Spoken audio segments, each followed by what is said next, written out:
So, most companies use a robotic assembly line these days. Makes sense, right? At Mercedes AMG, every engine is assembled from start to finish by one technician. One. They start with a blank engine block and install every component. And after the engine has been tested, they make a plaque with the technician's signature and attach it to the engine cover. Yep, they're so good and so rare that Pagani put them in their supercars too. To paraphrase the great Janis Joplin, "Oh Lord, won't you buy me a hand-built AMG tuned Mercedes-Benz?" What is the deal, beautiful people? It's your boy, Uncle RZA. The long-awaited Mercedes C63 AMG.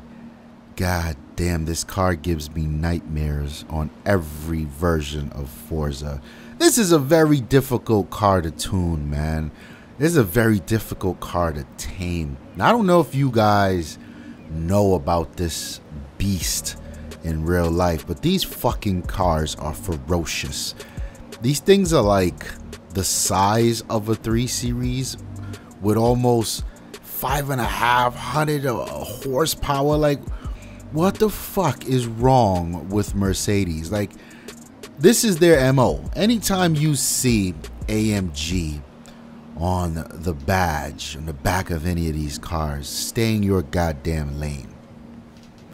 Know what you're up against, because Mercedes' MO is, I don't care if it stops, I don't care if it turns, it just needs to go and go fast. And that's what the fuck this car is about. Now, I happen to like everything about this car, including the design.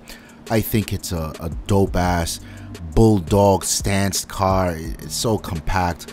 I love the way these things sound. And I'm talking all about in real life. Like, if you ever see one rolling down the street, you'll know what I'm talking about. So, today's mission was, I don't know, for some reason, I ended up on YouTube. Actually, yeah, I know what I was doing. I was checking out exhausts from a car.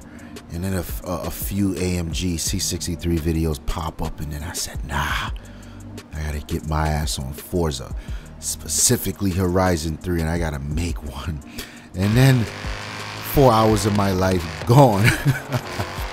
So let's get into how I decided to tune this thing. First of all, this is different. I've done one of these on Forza 5. I've done one on Forza 6. And, you know, these are all tracks. Very circuit-centric games. Here, there's a lot more to offer than your rudimentary circuit. So there's a lot to take into consideration when tuning a car. You need to tune a car that can exist on some sort of off-road. It can touch the curb and not wild out. It can go off the dirt a little, not flip. It needs to have quite a bit of top end. So tuning this shit conceptually was sort of difficult, and I hadn't quite figured out how to tackle this under the idea that you're trying to tame this car.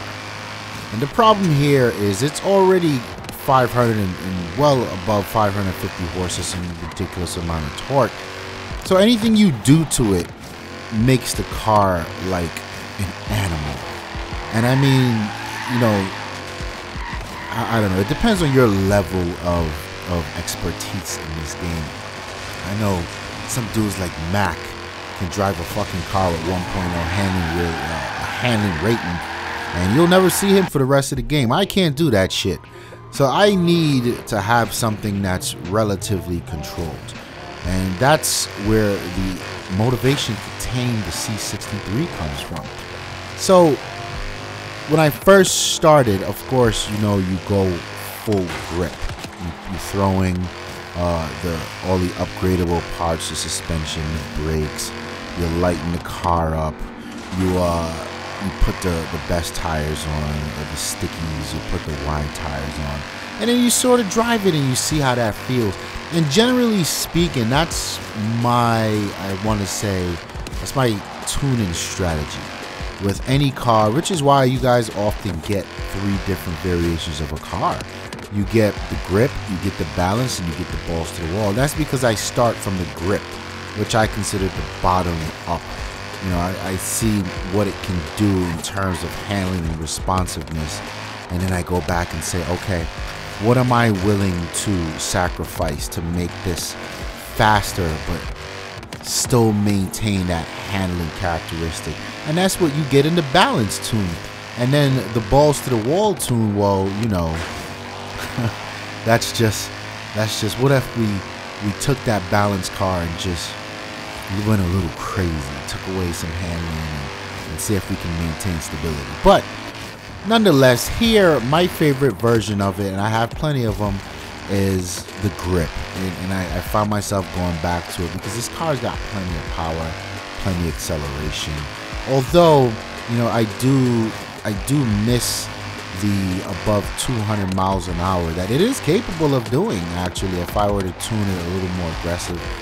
Maybe take off some of the tires and some of that stuff. But I opted to play with the gearing to get it to about that 198, 199 speed mark. So some of the longer courses, some of the longer sprints, you'll find yourself really fighting against those fast cars, but you know you just need to make it up in the corner. But I mean, I like the way this car came out, and it was a challenge to maintain the characteristics of the C63. I didn't want to tame it and just lock it down. I didn't want to put 1,000% downforce on the front and the back and drop it. No, but I still wanted it to have that playful characteristic where you coming around a corner and you just, you know, you want to showboat a little. You just hit that gas a little, something extra, and it still flexes, it still slides. You know, this thing is fucking dope, man. I remember tuning this car, and it took me like 3-4 days to tune this car in Forza 6. It was a fucking nightmare. It was so difficult to dial in. And although I got it to a pretty good place, I was never 100% comfortable with it. I mean, I had to navigate the ring. There's a video on the channel somewhere. Just search for C63. I had to navigate the Nürburgring on about 70% throttle the whole time. Unless it was a straight line, I was hardly ever on the accelerator. Here, I'm able to get a little more aggressive, actually, because of some differential work, some tuning with the transmission. I can probably be as aggressive as 90% on the throttle most of the time, and you know, just lift off a little bit to have it sort of coast through the corners. But man, I love the way this thing came out. This is a beastly little car. I think as my welcome back to Horizon, because I haven't played it in so long, I'm gonna rock out with this car for a while, man. I would say it is a challenging car to drive, but you guys let me know. The tune is available right now. You go in the description. Well, you buy the car first, then you go in the description and search. Or you go in the tune and search by description. Type in IGZ and you'll see that bitch pop up. I want the feedback. You guys are really good with the feedback, actually. I got a lot of messages, people enjoying some of the tunes, especially those M3 and 4 tunes. But yeah, like the video if you like it. Hop in the comments. What car do you think I should tune next? Are you ready for Forza 7? It's your boy, Uncle Rizzo. I'm out of here.